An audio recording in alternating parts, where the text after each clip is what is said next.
So we welcome all of you for the second day of our seminar on obstacles in Krishna conscious path.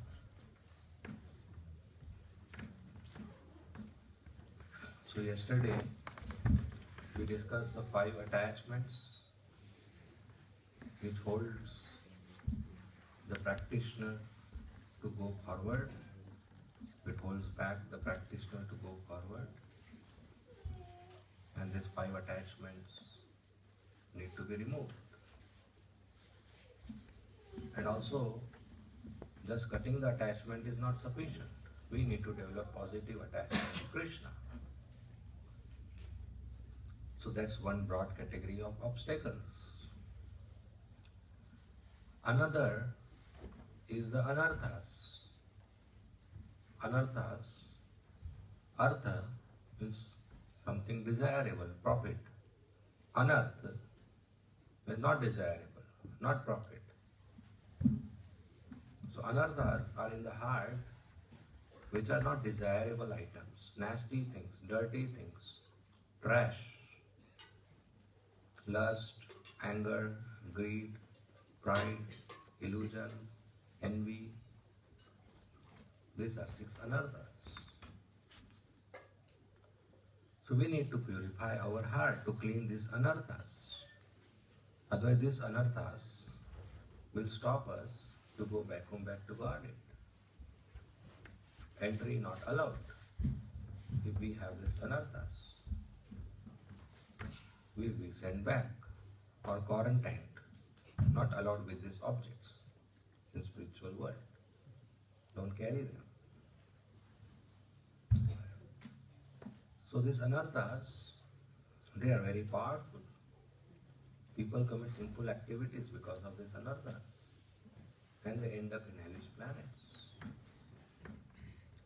Originally, the living entity has pure love for Krishna, even now. Jiva and Krishna, there is interaction, there is exchange of love, there is relationship of love. So when the living entity comes down to the material world, what happens to this love? That also comes down. And the material nature is made of 3 modes. Mode of passion, mode of ignorance, mode of goodness. Rajogun, Tamogun and Satogun. When the living entity comes down, the love also comes down. So then the chemical reaction takes place. Love plus passion is equal to lust. The love means A loves B. Means that A will do anything and everything for the pleasure of B without expecting anything in return. That is the definition of love. So Jiva loves Krishna, means Jiva will do anything and everything for the pleasure of Krishna. That's love. But when this love comes down, it becomes contaminated with mode of passion and it becomes lust. Like pure water in the clouds, when it comes down, it becomes muddy. So lust means intense desire for enjoyment. Love is activity to please Krishna. Lust is attempt to please myself. In love, Krishna is in the center. In lust, I am in the center. So any intense desire to enjoy is called lust. It's not just sex. Any intense desire.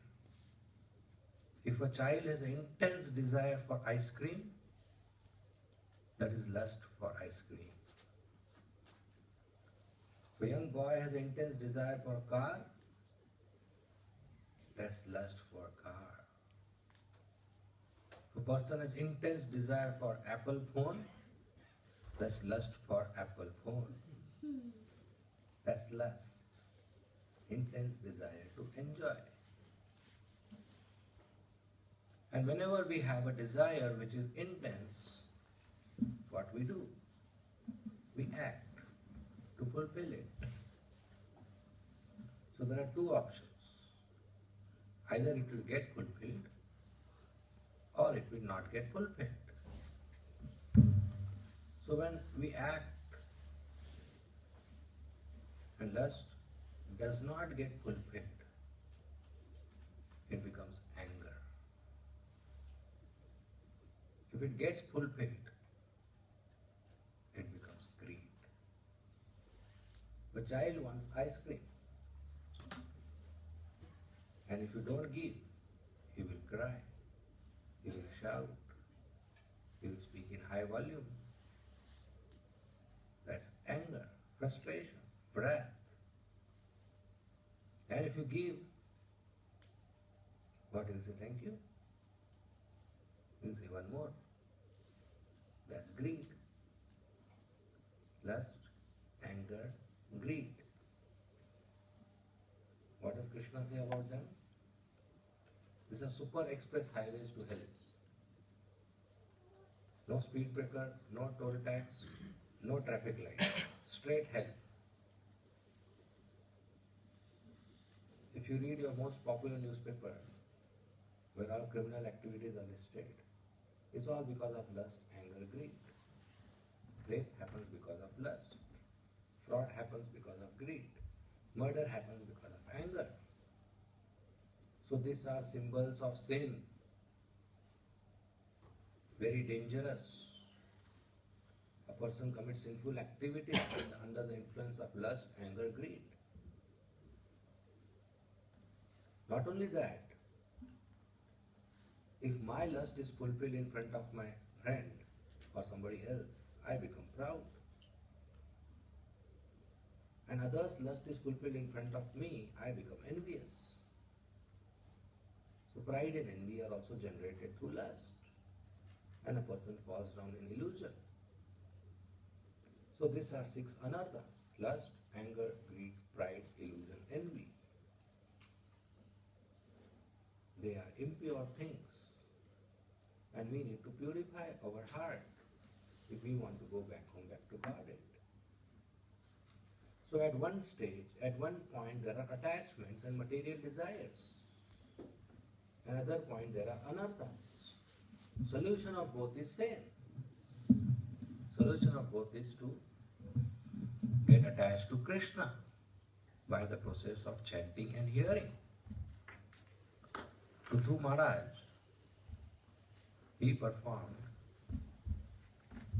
yajna, 99 Ashwamedh yajnas.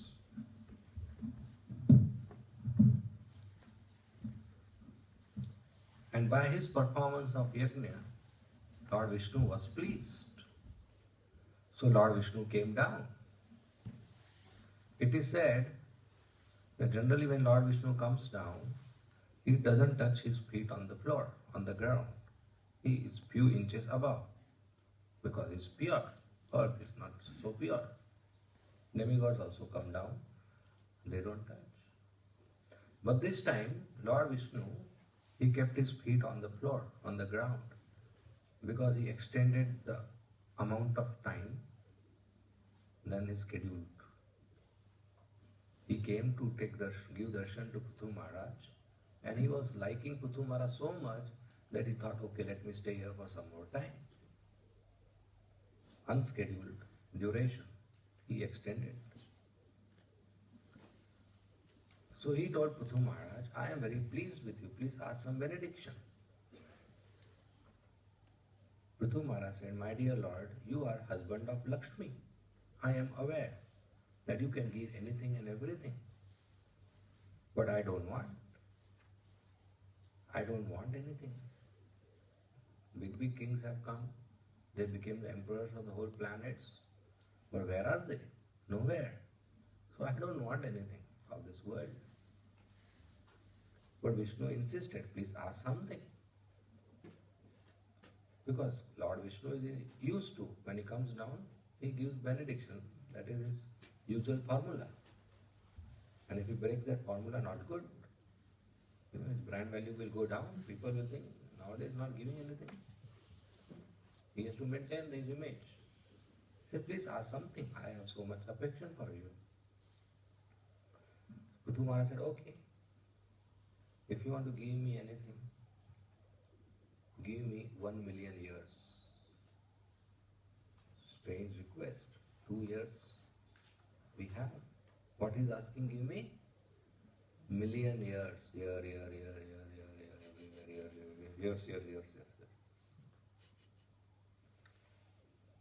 What you will do with 1 million years? And then give me association of your pure devotees so that I hear your katha. That's what I want. Prithu Maharaj is asking this. And Vishnu blessed him with association of 4 Kumaras.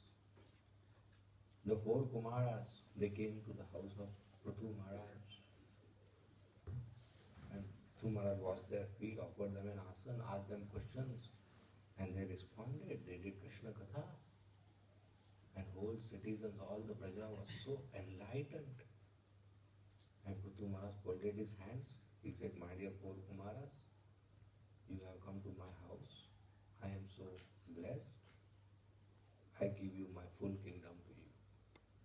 Whole kingdom, whole army, all weapons, chariot, treasury, personal treasury, wardrobe, ornaments, weapons, wife, children, palace, room, everything he gave to Prithu Kumaras.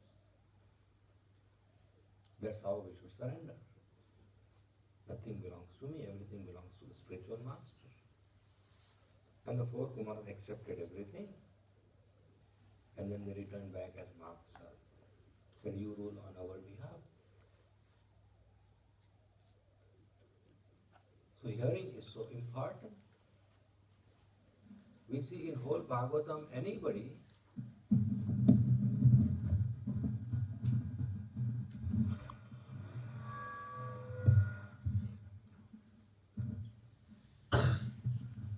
who has attained success, that's by hearing. Parikshit Maharaj, he heard from Sukadeva Goswami. Suta Goswami, he heard from Sukadeva Goswami. Vyasdev heard from Narad Muni. Narad Muni heard from Brahma. Prahlad Maharaj heard from Narad Muni in the womb of his mother. Dhruva Maharaj heard from Narad Muni. King Bharishat heard from Narad Muni. Vasudev heard from all the sages. Everybody, Yudhishthira Maharaj heard from Narad Muni. Everybody is hearing, and that's how they get enlightened. So we should hear Krishna Katha. That's only required if you hear attentive, rapt attention. That's all. All obstacles will be removed. All attachments will be gone. Positive attachment will develop. Irrevocable devotional service will develop. Scientific knowledge of Krishna will develop. Love will develop. Just by hearing. Hear the holy name. Hear the Bhagavatam, Bhagavad Gita. Hear the pastimes of Krishna. The sweet name, the wonderful form, the beautiful qualities and pastimes of Krishna. We just hear from a bona fide source. From a sadhu. Who is a sadhu? First qualification from whom to hear. The first qualification is he should come in a sampradaya. That means he should have a bona fide spiritual master. How do you know that his spiritual master is bona fide? He should have a bona fide spiritual master. How do you know that one is bona fide? He should have a bona fide spiritual master. How do you know that one is bona fide? He should have a bona fide spiritual master. And that should go till Krishna. That's sampradaya. That does not go till Krishna, it should go till Vedic scriptures. That's sampradaya. So the first qualification is he should come in a sampradaya. Like if you want to learn mathematics or physics, from a teacher, the first thing is he should have a university degree if you want to learn something. If I come and tell you, look, I will teach you physics, don't worry, I have read all the books. You say, from which universities? No, I didn't go to university. I learned everything by myself, read all the books. I teach you first class physics. Will anybody come? No. There has to be ISI mark, there has to be Sampradaya, there has to be university degree. The first qualification is he should be trained under a spiritual master. By the way, this is a genuine proposal to all of you. If anybody gets seriously ill in life, I hope you don't, but if you get, before going for operation, please consult me. I have read all the surgery books. Will anyone? No, you didn't get trained under a surgeon. No use. So Krishna consciousness needs training, not just intellectual academic reading. So that's the first qualification coming in a sampradaya. Second qualification is not only you should have a bona fide guru, but you should have learned from him. Not only you should be from a university, but you should have passed the course. I can't say I took admission but I failed, but I can teach you. So not only I should have taken admission, but I should have passed the course. So the second qualification is he should have learned. Third qualification is not only he should have heard, learned, but he should have practiced. Not only I must be under a surgeon, but I should have actually practiced an operation. I should have used the tools. So the third qualification is not only he should have a bona fide spiritual master whom he has learned, but he must have followed the instructions. He must have practiced devotional service, chanting the holy name of Krishna, attending Mangalarti, following 4 regulative principles, Guru Puja, hearing class, eating prasadam, fasting on Ekadashi. All these things that devotee should have practiced or is practicing. This is must. Fourth thing is he should teach us by logic and argument, not by blind faith. A person sitting on Vyasasana should not say, better you agree, okay, I am God. Or better you agree, okay, Krishna is God. Both is wrong. He should not use his position as a guru or a speaker on Vyasasana to elicit blind faith. No. He should reply and explain as per the intellectual conviction of his audience. He should present the philosophy in a very simple way, logically, so that a person can assimilate. And only that person can speak if he himself has assimilated. So by logic and argument, the education, the teaching should take place, not by blind faith. A teacher should not use the position of teacher to give education. That I am teacher, you agree better. I am spiritual master, you agree. Because I say so. That education will not be long term. So no blind faith. Education doesn't have, needs to be blind faith. The whole philosophy should be presented simple, logical way, so that even a child can assimilate. Only a realized person can do that. You can speak very high philosophy on very simple terms.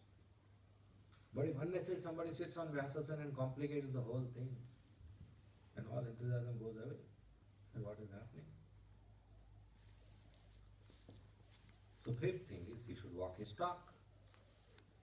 Whatever he is speaking, he should be doing. If he tells somebody to chant 16 rounds, he should be chanting 16 rounds. Tell somebody to attend Mangalarti, he should be attending Mangalarti. Tell somebody to follow 4 regulative principles, he should be following 4 regulative principles. Tell somebody to read Bhagavatam, he should be reading Bhagavatam. Walk your talk. The next item is his character should be beyond doubt. There should not be financial irregularity in his life. He should be dealing with money. He should be dealing with opposite sex. Very gentlemanly, very proper etiquette. No issue about finance, no issue about woman. Character should be beyond doubt. Etiquette should be perfect. Behavior should be perfect. Sense control should be there. No unnecessary exhibition of lust, anger, greed, pride, and illusion visible. Such a person is a source from the year. Now, why all this? Why all this? There's a reason behind it. The big science behind it. A person who is pure, he has taken shelter at the lotus feet of Krishna. Because of his purity, he has connection to Krishna at the lotus feet of Krishna. And Krishna's lotus feet, there is tulsi leaf, there is chandan, there is saffron mercy particle.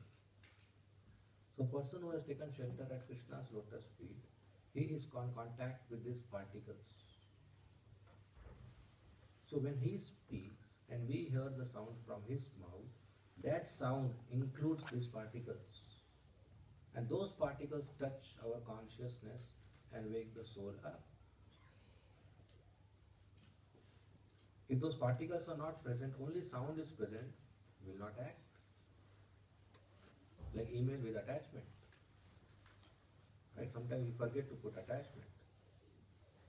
What is the use of an email? No use. So if the sound vibration is not attached with saffron mercy particles, no use. Attachment required. The reply will come back. Please send attachment. Oh, I forgot.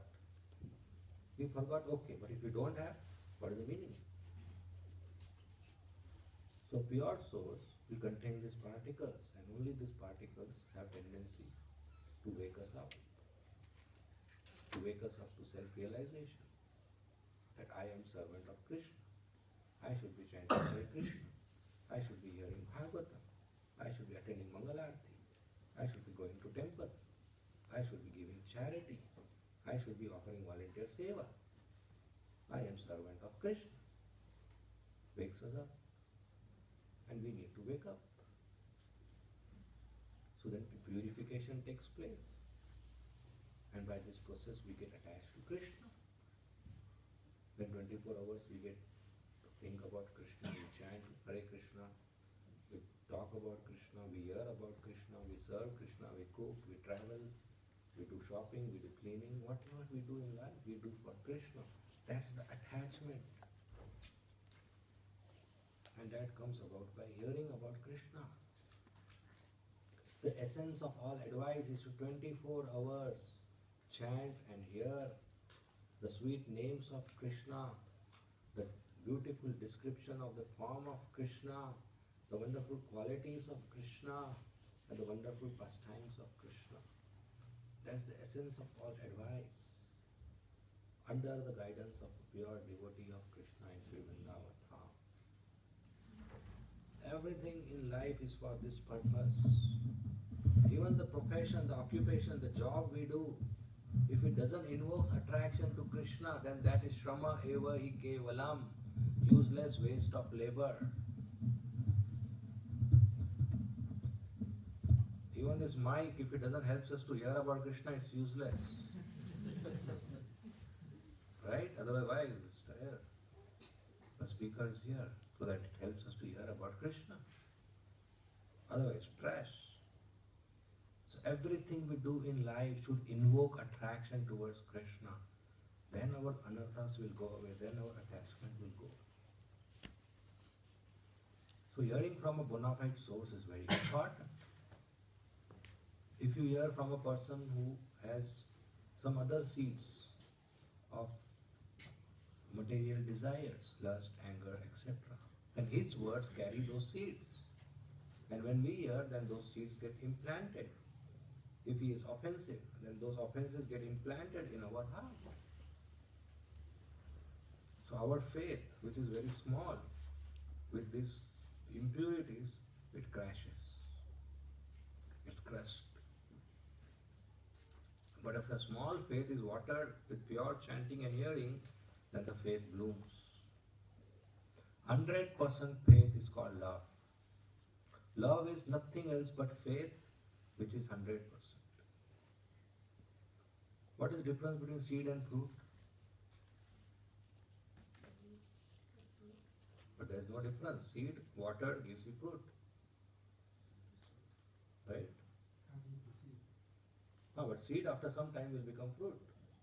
So our faith after some time will become love. But the object is same. One is not ready, one is ready. Right? Like bird and flower, kali and flower. What is the difference bird and flower? Bird after some time is flower, it's the same object. Right? So our faith is bird form. If we water, it will become fruit. Flower will give fragrance, will give taste, will give juice. So what we have now is Krishna Prem in a seed form. After some time it will become a fruit form, which can be eaten. But that sometime means we have to water. But if you water wrong thing, then something else will happen. So we already have, and we have to protect it. So our faith is soft, and soft faith can be crushed easily. So we should have good association and good source of hearing. Not hear or read here and there. And believe me, Google is not coming in Sampradaya. Google.com is not bona fide spiritual master. It's not coming in Sampradaya. We should have a good source. That doesn't work. People just type question and think they got the answer. Oh my God. And our questions increase, Our question answer session gets extended because they read something on Google. Or watch TV, Mahabharata and all. Or read newspapers. This is all useless. No value. So if we just attentively hear, submissively hear, then all progress happens. So now there is a full science of hearing, which logically I should be explaining as we are discussing this topic. But I am taking a risk and skipping it. Instead of now talking about the science of hearing which will make us attached, I directly present the content which will make us attached. Let's see a demonstration whether it works or not. It will be a test for me also. Okay? If you want, we can do that science of hearing also later, if we have time. So what makes us attached is Krishna Katha. So we will demonstrate. Let us hear some Krishna Katha and see whether we are getting attached or not. Is that okay? So what I am going to speak is, you must have heard dozens of times. And you may have probably spoken to somebody else dozens of times. But if Krishna Katha is bona fide and potent, it should act again and again. Like every Janmashtami we hear how Krishna appeared, and it seems nice. Right? So Krishna, he appeared in Mathura. From Mathura he got transferred to Gokul. And for 5 days Nanda Baba celebrated Janmashtami. 6th day Putna came. And she wanted to kill Krishna by feeding her milk and with poison. And Krishna killed her. After that, Mother Yashoda was very, very afraid. So from that day onwards, Mother Yashoda would always keep Krishna on her lap. In Vrindavan, Krishna was affectionately called by Yashoda Maya as Lala. So she will always keep Lala 24 hours on her lap. And one day, Lala yawned. Children yawned. Lala yawned. The first teeth had come, very small white teeth. What is color of Krishna's teeth?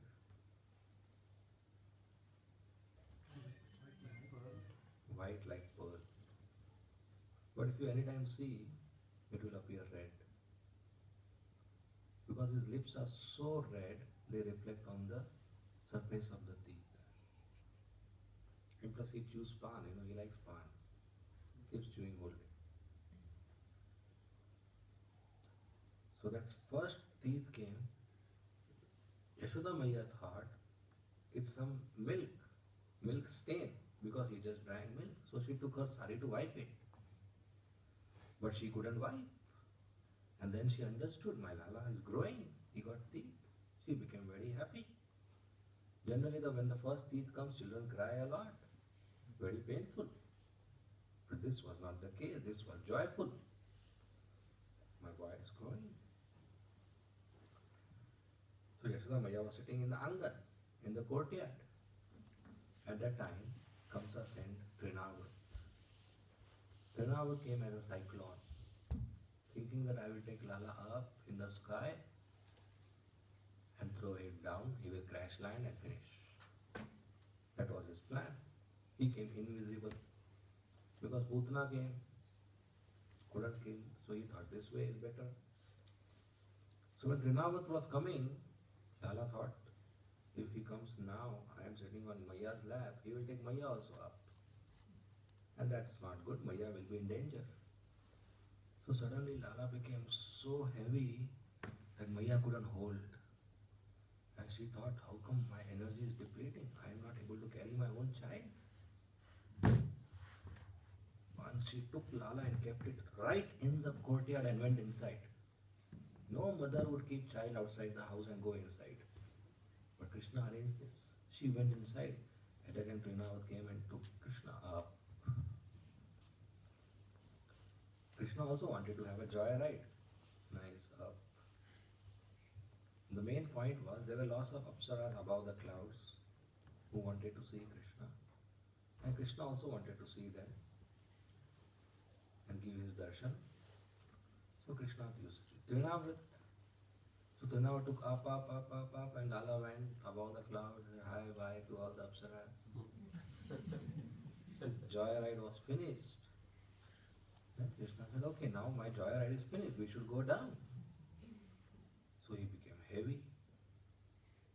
He became so heavy as if Trinavat is carrying a mountain. So Trinavat wanted to throw him. But if you catch a baby in your lap when you are standing, where will the baby hold? Huh? Where does the baby hold? Around the neck. So Lala was holding Trinavat's neck. And such a heavy mountain like Lala's body, Trinavat couldn't adjust. He was trying to throw him, but he couldn't, because babies hold tight. Lala was holding tight. And in that whole process, Trinavat lost his balance and he crash landed. Minimum 200 multiple fractures he must have had. He crash landed so much on a stone. And Lala was on his chest playing. His chest was like a playground. Lala was playing. And meanwhile here, Yashoda Maya, she went unconscious when she saw Lala is not in the courtyard. She was crying, she fell unconscious. And she started screaming and shouting, so all the ladies around, they came. And they tried to pacify her. And when Trinavat crash landed, it became such a big noise, they all went to see. And they saw little baby Krishna playing. And the demon has died, such a big demon. So they all picked up and put it in Maya's lap. And she was again as if life has come back. She was very happy. And they told, first give milk to Lala. Because if the child drinks milk properly, that means there is no anxiety in the heart of the child. There is no fear in the heart of the child. So she fed milk, Lala drank milk. They understood Lala has no fear, Lala has no anxiety. Evening Baba came and he heard the whole story.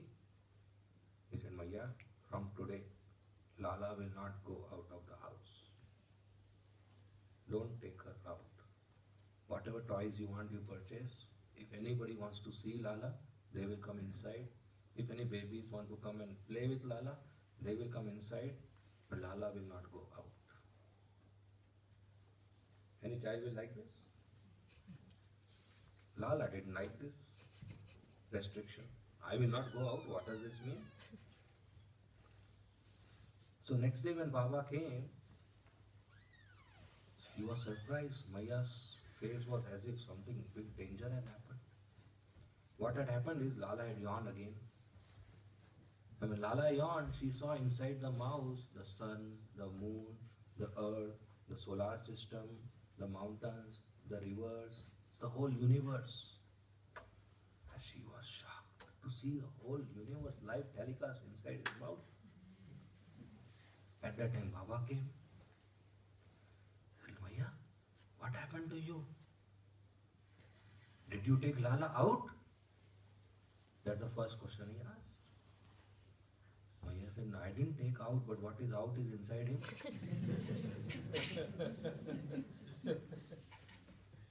Whatever you say is out is in. He said, what does it mean? So Maya explained the whole thing. Baba said, oh, I think Narayan wants us that we should allow the child to go out. Okay, no problem, take him out.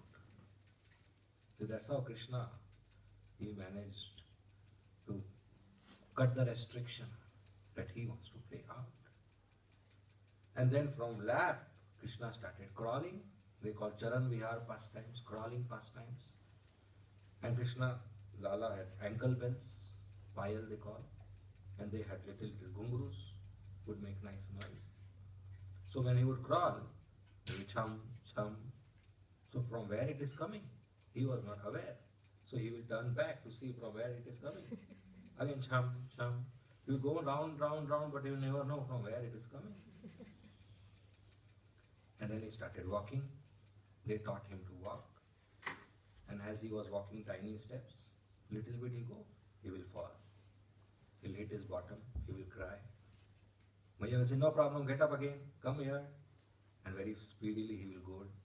When he go away from Maya, very slow. He come towards his mother, very fast. And all the elderly gopis and Nanda Baba's bhabis and Lala's chachis, they would all come to meet him every day. And they will try to see whether he has got strength, whether he has got intelligence, whether he has got common sense, whether he can discriminate, whether he can compare. You know how children are to tested and grown. So they will say that. So Lala, where is your eyes? With such a small finger, he will say, this is my eyes. Where is your nose? This is my nose. Where is your ears? This is my ears. Where is your teeth? And he will be so shy. Say, my teeth has not yet come. And with such small, small pastimes, he will attract all the gopis, all the elderly gopis. They will want that we want this as our son. Even though they have their own sons in the house, but they will sit with Lala whole day.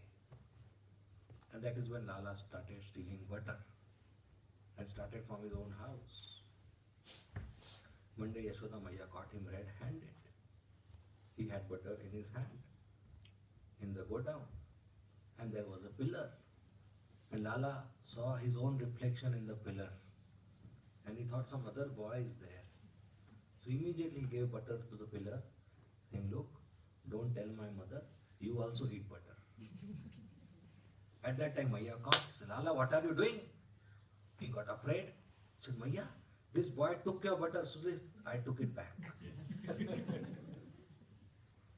So the other time Maya caught him directly with his hand inside the butter pot. Maya said, Lala, what are you doing now? Said, Maya, you put these ruby bangles, red ruby bangles, they are so hot, my hand is burning, so I kept it inside to cool. He was so clever. And another time some guest had come. Yashoda Maya was talking to their guest, and Lala came from behind, started pulling her, what do you call, choti? Chutiya in English? Braid. No, that's shikha.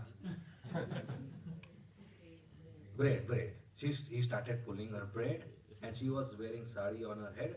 He pulled that also in front of the guest and started crying. And Yashoda Maya got little disturbed during the conversation. She told her Sakhis, why don't you take care? So they picked up Lala. I said, Lala, why are you disturbing your mother? She is with the guest. What do you want? He said, I want big butter. He said, what is big butter? He said, look there, big butter. It was some moon, and he wanted the moon. He thought this is butter, I will eat. So the Sakhis are very intelligent. They say, Lala, that is not butter. That is swan flying in the sky, not an eatable. He started crying more. I want swan. Please catch it. It will fly away. I want to play with swan. Didn't work. So other Sakhi picked up. He said, he doesn't know, Lala. This is not butter. This is moon. Moon is not eatable. He said, then I want moon. I will play with the moon. Get me the moon. Started crying more. Didn't work. So finally Yashoda Maya picked up. So Yashoda Maya said, Lala, these all girls are speaking wrong. This is butter. But I will not give you. Said, why Maya? Because this butter has poison. You see these black marks? They are poison. Said, butter has poison? How is that possible? Maya said, Lala, that's a big story. So please tell me. He will not listen without that. So the whole churning of ocean, you all know, Dev and Danav, demigods and asuras, they churned the ocean and how moon came and poison came. So Maya said, you know, there once was a big milk ocean. Said, how big? Said, very big. So milk ocean? So how many cows made that milk ocean? Because cows gave milk. Maya said, no, cows didn't make that ocean. Said, come on Maya, impossible. Without cows, how will we have milk ocean? Only cows give milk. He said, no Lala, one who gives milk to the cows, he made that ocean. Said, oh, that's Bhagavan, he himself. Okay, so what happened next? So then they churned the ocean and out came poison.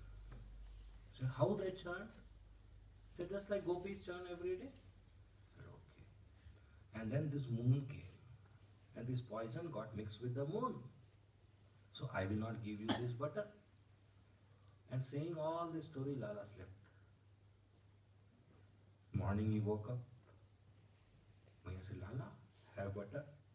Lala was very angry. He said, yesterday you told me story and didn't feed me. What is this? You should feed me butter, then put me into sleep. So that was his demand, that he didn't get butter. So every day Maya had to tell one story, otherwise he will not sleep.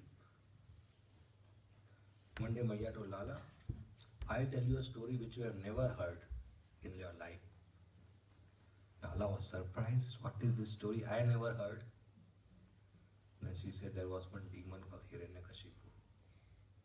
And he had a son-in-law, Prahlad Maharaj. And his son was very great devotee of Vishnu. But Hiranyakashipu would kill his son. And one day, when he was about to kill, Prahlad Maharaj told, Lord Vishnu is everywhere.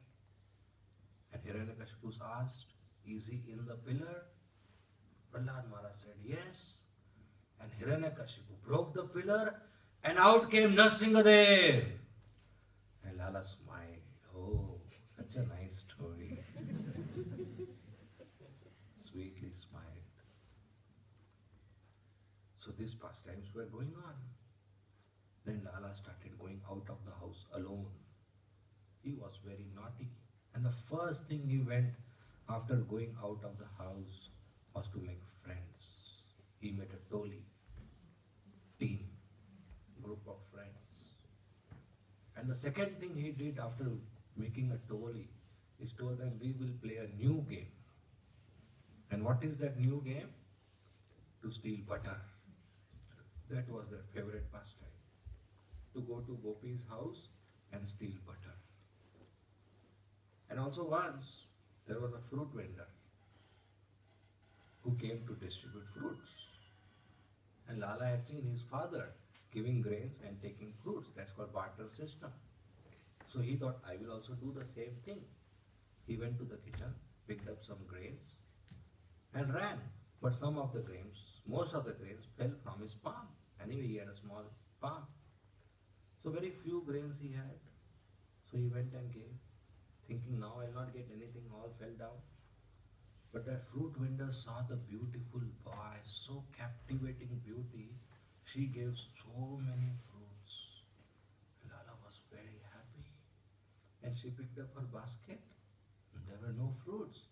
All became jewels, pearls, diamonds, rubies, emeralds, sapphires, blue, green, red, white. She was surprised. If you give to Krishna, you get billions of times more. You are not a loser. So Lala took those fruits very happy and went to Yashoda Maiya. Said, Maiya, look, I got fruits. Maiya said, Lala, from where did you get these fruits? And some lady came and some Mataji came and gave. Said, Lala, so many times I told you not to take anything from strangers. Why did you take? Now put this all in the basket. She did allow Lala to eat. All fruits were kept in a basket. And evening Maiya thought what to do with these fruits. So she called all her staff, servants, and she distributed one. Oh my God, for hours she was distributing, the basket was not getting empty only. She went on distributing one. They became unlimited. The next day morning, all the servants came and said, do you have more fruits? Because every single servant who took the fruit in the house and they cut and eat, they never had such sweet fruit in their life. Just by touch of Krishna, that fruit became so sweet. Krishna is so sweet that Putna's poison didn't act on him. Generally, poison plus X, any liquid or any object X, is equal to poison. Poison plus X is poison. You add poison to anything, it becomes poisonous. But poison plus Krishna is nectar. That's the proof that Krishna is God. Otherwise, poison plus Krishna, if Krishna is not God, should be poison. So Krishna is so nectarian, so sweet. Any contact with Krishna is sweet. Any contact with Krishna is nectarian. So that fruits became so sweet. Even we offer prasad, it becomes so sweet. Anything cooked and offered to Krishna with love becomes so sweet prasad. It changes our consciousness. No, there is part 3 to this pastime. That lady who had so many jewels now, she straight went to her home and told her family members, look, instead of fruits, my basket is full of jewels. And all the family members were surprised.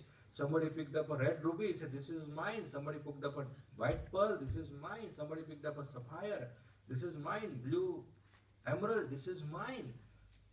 This big jewel is mine, this big ornament is mine. She said, you are all fool, the main jewel is there, you left it. That's Krishna, such a beautiful form. He was a real jewel. Wealth is not real thing. What Krishna gives us is his darshan, his cooling darshan. That's real, his beautiful form. That's real. And one point of time, all the boys got together and they complained to Yashoda Maiya. Said, Lala ate mati. He ate mud. Maiya got very angry. Said, you rascal, I gave you peda, I gave you sandesh, I give you banana, I give you fruit salad, I give you yogurt, I give you rice, I give you laddu, I give you kachori. I mean, we don't have time, no? I would have told the whole menu anyway, etc. Said, and you eat mati? Come here, boy. Lala said, Maiya, I didn't eat. So Maiya said, first of all you eat, but you speak lies. At least you come and speak truth. You know, mothers want, fathers want their children. If you do a mistake, no problem, but don't speak lies. Come and tell me honestly. We want that freedom. At least don't speak lies. Agree? Said, Maiya, I didn't eat. Said, then how your boys are complaining? Said, Maiya, they are speaking lies. Said, how thou Bhaiya is complaining, your elder brother? Why will he speak lies? Maiya, should I tell you truth? Said, yes. Yesterday thou ate mati. Today I was to complain, but he complained lies so that I cannot complain. Lala, this is not good. Tell me truth. Okay, Maiya, shall I tell you truth? Said, yes. You know, they put something in my mouth, I don't know. So clever. Said, okay. Maiya, if you don't believe me, you see in my mouth. You know why Lala told this? That the argument will be over. He never expected Maiya will actually see. Maya said, okay, open. At that time he got fearful. That if I open, I will be caught. But Yogamaya, she arranged. When he opened, the whole world was visible, showing that whole world is actually Mati only. Earth, water, mountains, stars, planets, sun, moon, whole Gokul village, everything she saw. And she got bewildered. And she thought, I am thinking this is my son, Nand Baba is my husband, this is my house, but everything is illusion. And then Krishna removed the Yogamaya curtain and she thought, no, this is my boy. She forgot that she was inquiring about Mati. So that's how Lala was so clever. And one day Yashoda Maya was sitting, Lala was sitting with her, and all the gopis came. The gopis actually wanted to take darshan. The gopis every day would come to Maya's house for some reason or another, some excuse or another, but actually they wanted to see Shyam. Shyam Sundar is so beautiful. They would say, Maya, give me some dahi. Maya, give me one rope. Maya, tell me recipe of this. Maya, you know that. Maya, you know that. They would all sort of excuse they will come. But actually they didn't want a dahi or rope or something. They would come to see Krishna. We should learn this from gopis. Early morning we should come to see Gaurnitai. We should take darshan of Krishna. That's Mangal Darshan in Mangal Aarti. The Lord wakes up, 3:30, the Lord wakes up. Why? Why he wakes up? He has to attend Mangal Aarti. He has to give darshan. And we don't come. We say, oh, he is waking up, why should I wake up? Not good. The Lord wakes up to give darshan. There should be somebody to receive him. There should be everybody to receive him. So we should put a habit in our life to attend Mangal Aarti, to see him in the morning. The gopis would come to see the beautiful face of Shyam in the morning. So this time they came all together. They told Maya, we have a complaint. Maya said, Maya was ready to hear the complaint. Actually, it was Krishna Katha Goswami. Said, what is the complaint? He said, your Lala, he comes to our house before we wake up and unties all the calves. The big calves, they eat grass. The small calves, they eat milk, drink milk. And the excess milk gopis take to sell. What Lala does is he unties all the big calves. So then they go and drink milk of the mother cow. And when gopis come out, there is no milk. He does that. Maya said, okay, I will explain him. The second gopi said, this is not a big problem. The big problem is comes in our house and steals butter. Maya never agreed to this complaint any time in her life. Because Baba had 9 lakh cows. A person who has 9 lakh cows in the house, how much butter he must be having? 50-60 lakh kilo? If a person has 50-60 lakh kilo in the butter in the house, and anybody comes and complains that he stole 1 liter butter, anybody will agree with that complaint? It's like going to the police station and saying, I want to write an FIR. Said what? One person stole my $100. But who? Mr. Ambani. So what nonsense. He will not have time to count his money. How will he steal your dollars? It's like that. So Maya never, considered this seriously. So Gopi said, your Lala comes and steals butter in our house. Maya said, come on, that is not called stealing. If a child sees food, he doesn't know it belongs to me or not. He just eats. That's not called stealing. If your child comes to my house and eats, I will not call it thief. Children go each other's house and they pick up and eat. That's not called bad. So that's not called stealing. The Gopi said, he comes and eats, that's fine. But he feeds to every single of his friend. After that he feeds to monkeys. And if you feed to one monkey, 10 more come. So all the monkeys he feeds. And when he is full, the monkeys are full, they no longer eat more. He throws the butter on our face and says, this is such a bad butter, even monkeys are not eating it. We churn butter for 3 hours every day. And this is what he says.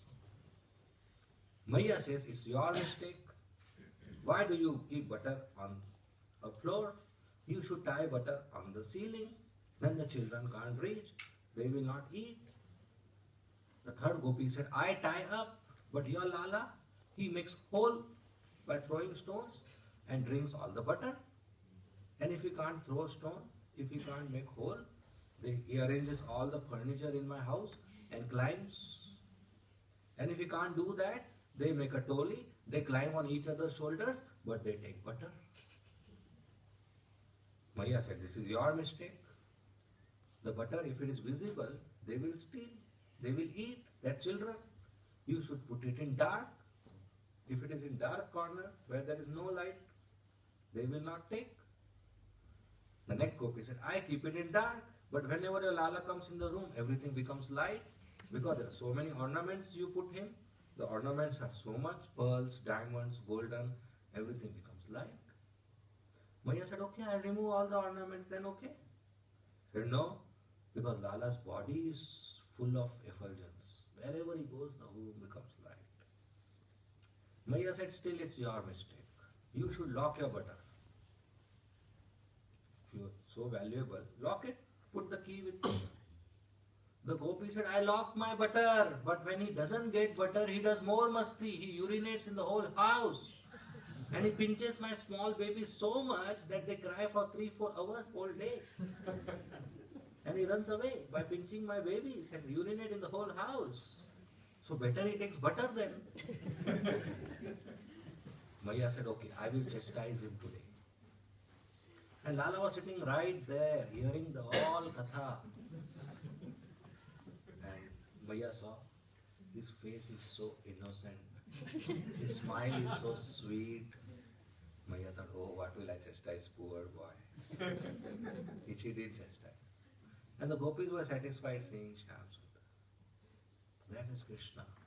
His childhood pastimes are so attractive that just by hearing his dealings with the gopis and Maya and Baba, we develop love for him. We develop attachment for him. And as he grew up, his pastimes became more and more attractive, especially his flute. He had so many varieties of flute.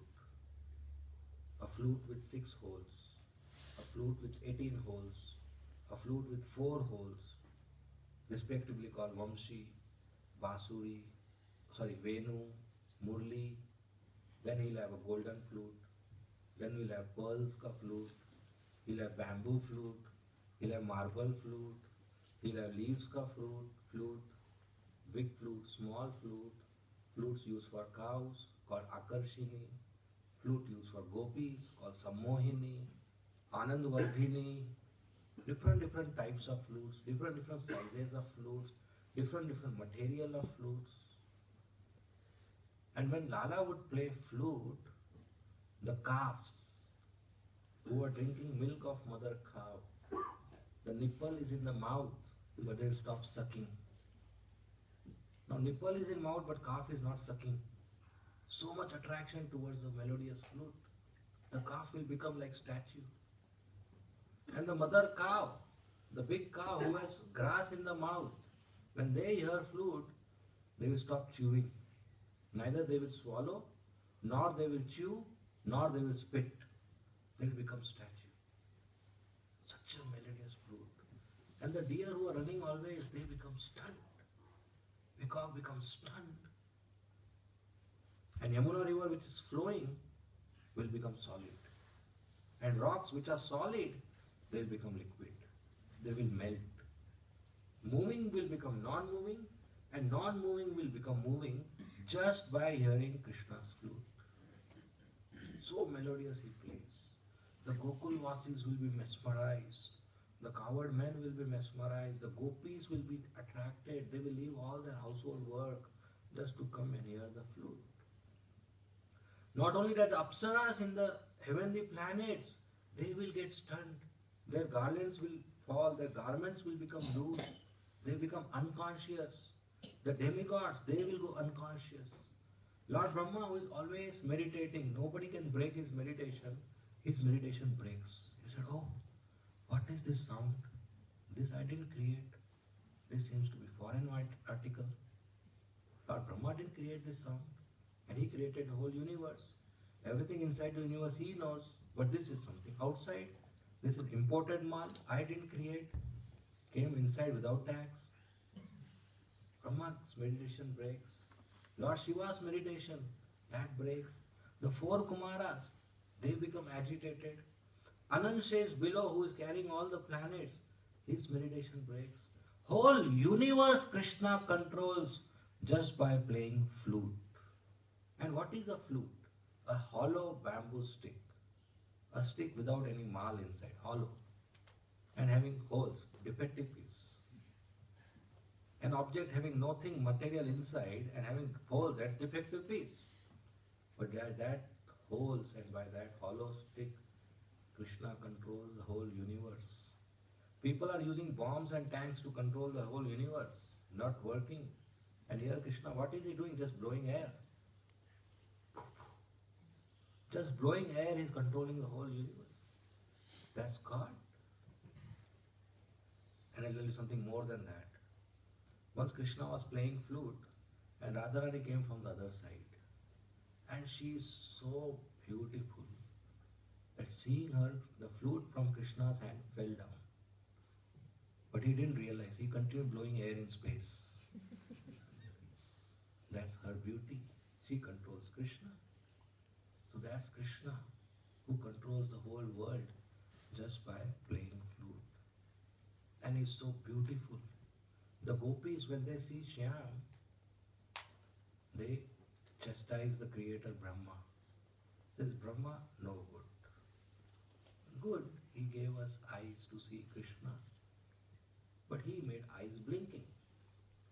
So whenever the eye blinks, for that moment, we can't see Krishna. Such a big loss.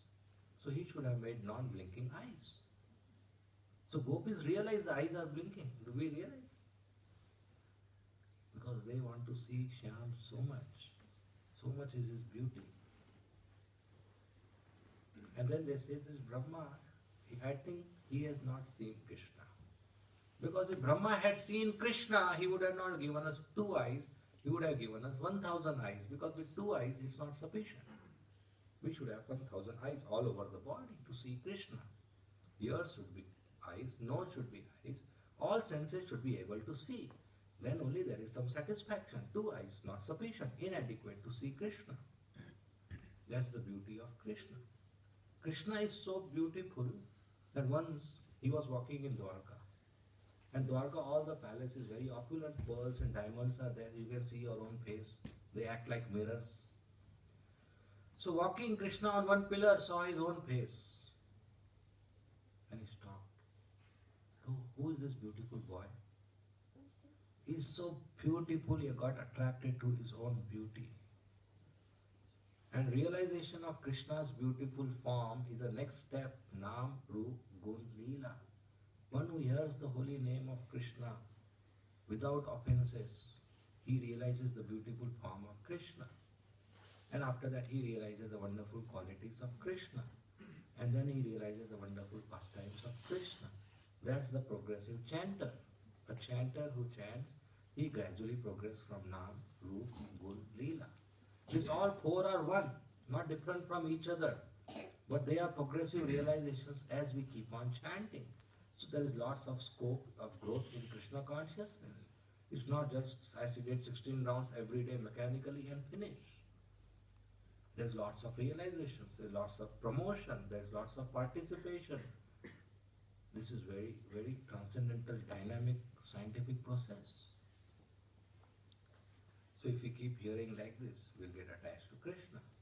That's the goal of life. Demonstration complete. You want to hear more? Yes. This shows we are attached. So we do this daily. Why wait for me to come here? Among yourself, daily you meet, read Krishna book, read Bhagavatam, speak Bhagavatam, practice nicely. That's ISKCON Prabhupada made. He has his books, he has his devotees, he has deities. So we come together as a family, associate with each other, share Krishna consciousness, chant together, dance together, have prasadam together, speak Bhagavatam, hear Bhagavatam, and we get attached to Krishna. This process is independent of a visitor like me. It's independent of that. It's complete in full. We just sit and do. So we should all be determined, make changes in our life in such a way that we chant and hear more. This is the most important aspect of Krishna consciousness, to chant and to hear. Every single devotee you see in the past, whose name is mentioned in Bhagavatam, has chanted and heard. Arjuna, he heard Bhagavad Gita and he got transformed. Everybody has heard, chanted, and they got transformed. So same thing will occur to us. Rukmini Devi was just 12-year-old girl. Her marriage was fixed with Shishupal. Mother, father, brother couldn't help, and she wanted to marry Dwarkadish. She loved Krishna so much. She never met Krishna. Narad Muni visited Rukmini's house, and Narad Muni spoke about Krishna. She got so attached. She developed so much love that a 12-year-old girl wrote a letter to Krishna. What a sweet letter she wrote. That's the first love letter in the creation. It's not a new item. And what did she wrote? My dear Kamal Nayan. That's the beginning. My dear Kamal Nayan, lotus-eyed God. You must be feeling that I am a shameless girl, because I am writing a letter and proposing to you that you marry me. If a girl directly writes to a boy like this whom she has not met, the boy will think the character is loose. What to speak about 5,000 years before? Even today that may happen. This is 5,000 years before Vedic culture. A 12-year-old girl writing a letter saying, please marry me. You may think I have not a good character. I am a shameless girl, that I am writing letter to you. But my dear Dwarkadish, this is not my mistake. This is your mistake. You are so beautiful, anybody would like to marry you. This is what she starts writing. And she goes on telling that my marriage is fixed with Shishupal, but I don't want to marry him. Please come and kidnap me. Please come and kidnap me, she writes.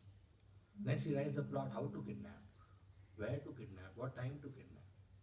She gives the whole plot of kidnap, that this location, this time you come, not many soldiers will be there, not many family members will be there, no bloodshed will happen, you kidnap me. And my dear Lord, if you don't come, I will not marry Shishupal. I will go to the forest and perform tapasya, so that next life I am qualified to be your maid servant. Not wife, maid servant. And if next life it doesn't happen, again I will do tapasya, I'll birth after birth, so one day I become qualified to be your maid servant. But that which belongs to the lion, if a jackal takes, it will be insult of a lion. I am meant for you. If Shishupal takes me, it will be your insult. A 12-year-old writing such a determined letter without even meeting Dwarkadish. How she developed this attachment? She never met, she never saw, she never heard from him. But she got to hear about Krishna from Narad Muni. There's a pastime about wives of Brahmanas. They never met Krishna, but they were attached because they heard. And Krishna told them, by seeing me and staying with me, you will not get attached to me. But by hearing about me, you will get attached to me. So that's most important. If we want to remove obstacles in life, we don't have to do anything to the obstacle. We just sit and hear. Not just 1 hour, 2 hours, 3 hours, 4 hours, 5 hours, 8 hours, 24 hours. Not just Saturday, Sunday. Every day. Nityam Bhagavata Sevaya.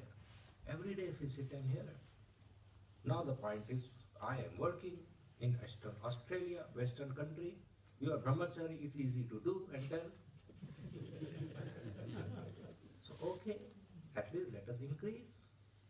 What time you have, what opportunity you have, you do that. Krishna will give you more time and more opportunity. And I am not saying you continue working, join. My room is open in ISKCON Zoo. Are you here? You have room more? Yes, Prabhu has more rooms. Welcome, join. People say you are brahmachari, you are easy. I said, okay, you also become. ISKCON is welcoming everybody. In any case, there's no difference. It's not the ashram. We have to hear.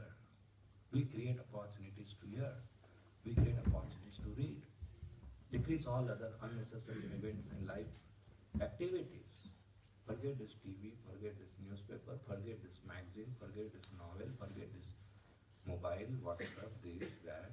Just pick up Bhagavatam and read. It's so nectarian. Get up early morning and chant. Morning if you do chanting, evening you can read. Morning if you don't do chanting, then whole day you are just thinking, when will I complete my chanting? So when will we read? So that's not good. Chant in the morning, read in the evening. Here, as we get time, Saturday, Sunday you do more. So we do our best. Krishna does the rest. So what time we have, we utilize and we advance in spiritual life. This is the only process, this is the only way to get attached to Krishna. We chant and then we hear.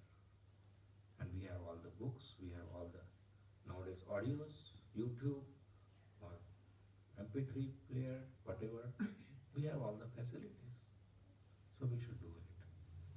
Together we should come, chant, read, get enlightened and enliven ourselves. The more we hear about Krishna, the more we get attached to Krishna. It's like the more you hear about America, the more you develop an eagerness. I should go and see America, how it is. Right? So same way, the more you hear about Krishna, you develop eagerness. I should go and see Krishna, how he looks. What does he do? What does he play? I should go to Golo Vrindavan. We develop that eagerness. How you develop eagerness? By hearing. So keep hearing, everything will happen. Just hearing, just 2 years, nothing else required. 2 years. And hearing is so simple. In fact, let me tell you, speaking is difficult. It takes away all your energy. Your throat gets dry. You need to prepare. Your memory has to be good. Hearing, no problem. You hear, sit, sleep, attend, not attend, just sleep, no problem. It will go in your ears and it will do miracle in the heart. What has to be done? Just sit here. It's so easy. Such a easy process Chaitanya Mahaprabhu has given. So we just hear. When you chant the holy name, be very attentive. Hare Krishna, Krishna Krishna, Hare Hare, Hare Ram, Ram Ram, Hare Hare. Just hear the holy name, so sweet. And let the holy name do its job. Be attentive, hear the holy name, and all chamatkar will happen. All attachment will go away, material attachment. All anarthas will go away. Life will be transformed. We will become better citizens and better devotees. So this holy name is very powerful. This Bhagavatam is very powerful. There are 5 most potent items in Krishna consciousness. 5 most potent items of devotional service. First, chanting of the holy name. Second, hearing of Srimad Bhagavatam. Third, serving Vaishnavas. Fourth, deity worship. Fifth, staying in Dham.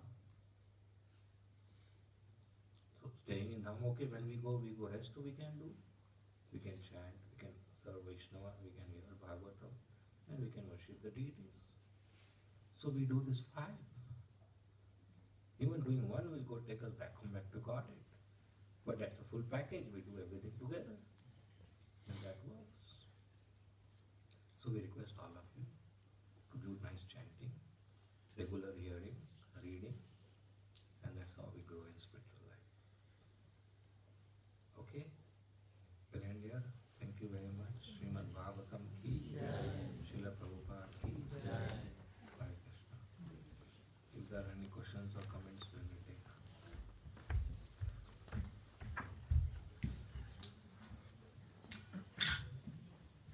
Any questions?